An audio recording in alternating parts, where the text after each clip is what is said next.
Hola, ¿qué tal? Welcome to this DELE A2 podcast. It's called Vamos, and in it we're going to be covering all the things you need to know to pass the DELE A2 exam and to get the best grade possible. Are you ready? Vamos!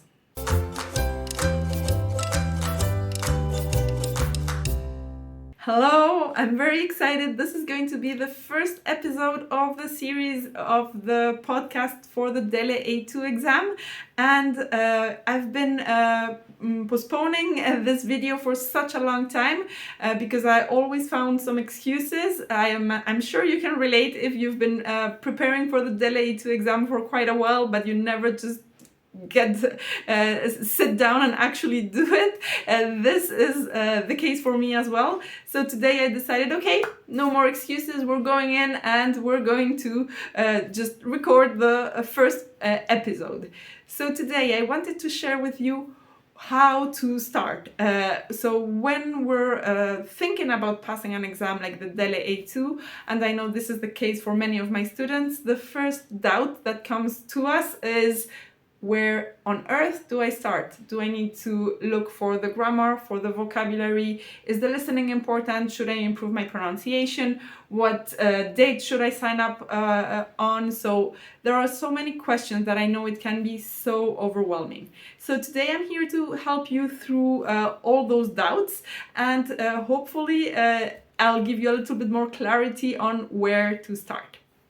So first things first, what you need to know is what the DELE A2 exam is. Now, probably chances are, if you're listening to this, you've already done a little bit of research and you know that it's a Spanish exam that's required, for example, if you want to obtain the Spanish nationality. And what it evaluates is your Spanish level.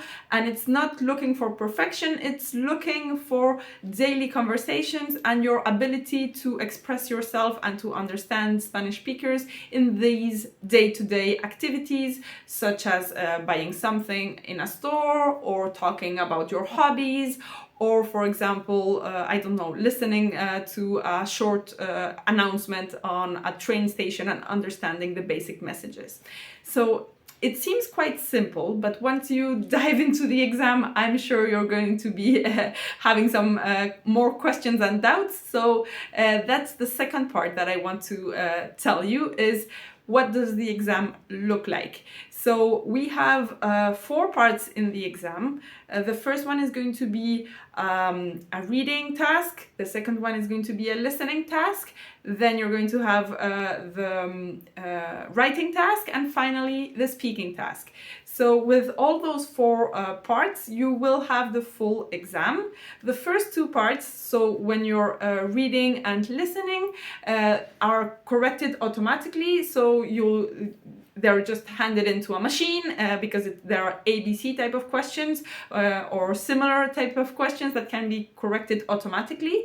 The second part, for the writing and the speaking, you're going to have a person grade you. For the writing, they will follow a guideline of what they should be looking for. And for the speaking, you're going to have an examiner with you on the day of the exam, and you're going to be talking face-to-face to them to evaluate your Spanish level. So this is the structure of the full exam. And once you start practicing, I think this is the first thing that you should do. So once you've decided, I want to pass the exam, you need to download a sample exam. Now, where can you find one? You have one at the Instituto Cervantes. I'm going to leave below the link in the comments so you can find the sample exam. But you can also take a look at my website. So I've adapted one of these official exams with an interactive app. So you'll be doing the exercises in real time, such as in the exam, and then you'll get automatic responses about your percentage. So you'll kind of get a feel of where you're standing. So if you've got an 80% in all of the first 2 parts, you should be fine for the exam, so you can relax a little bit. If you're on the 60%, which is just the passing grade, you should be a little bit on the fence, because that means that maybe some unexpected mistakes can make you fail.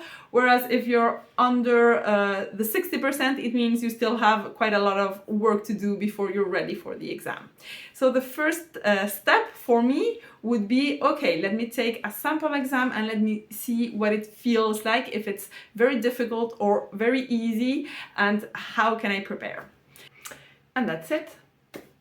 That's it. What do you mean, Sarah? You haven't talked about what to do with the writing and what to do with the speaking part, and those are the two parts that I'm most concerned about. Well, don't worry, we'll dive into that next week, but for now I just want you to take action. So I hope you're doing like I am and just diving right in, and instead of starting with a very complex thing, just take the first step today, or even right now if possible.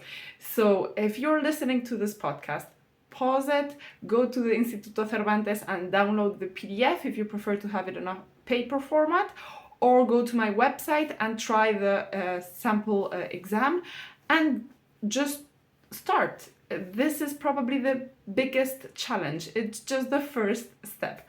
Once you've done that, just let me know in the comments what your results are, and tune in next week. We're going to be talking about what to do with the writing and the speaking and how to keep progressing.